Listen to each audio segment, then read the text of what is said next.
అందరికీ నమస్కారం. నా పేరు బుక్కె విశ్వనాథ నాయక్, తెలుగుదేశం పార్టీ నాయకులు, రాయచోటి. మిత్రులారా, సాక్షి మీడియాకు సిగ్గు లేదు, వైఎస్ జగన్మోహన్ రెడ్డికి బుద్ధి లేదు అనే చందంగా ఈ ఆంధ్రప్రదేశ్ రాష్ట్రంలో సాక్షి మీడియా నైతిక విలువలను దిగజార్చి చాలా అనైతికంగా, దుర్మార్గంగా వ్యవహరిస్తున్నది.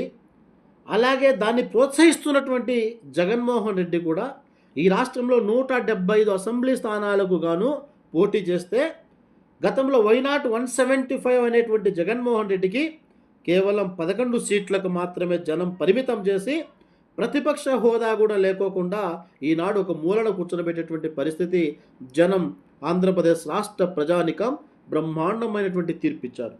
అయితే నేను ఎందుకు ఇదంతా చెప్తున్నానంటే, నిన్నటి రోజున మా నాయకుడు, యువ నాయకులు, మంత్రి మండిపల్లి రాంప్రసాద్ రెడ్డి గారి సారథ్యంలో రాయచోటిలో పార్టీ కార్యకర్తల సమావేశం, బూతుల వారీగా, క్లస్టర్ల వారీగా మండల అధ్యక్ష కార్యదర్శులందరినీ కూడా కూర్చోబెట్టి ఒక ఆత్మీయ సమావేశం ఏర్పాటు చేయడం జరిగింది.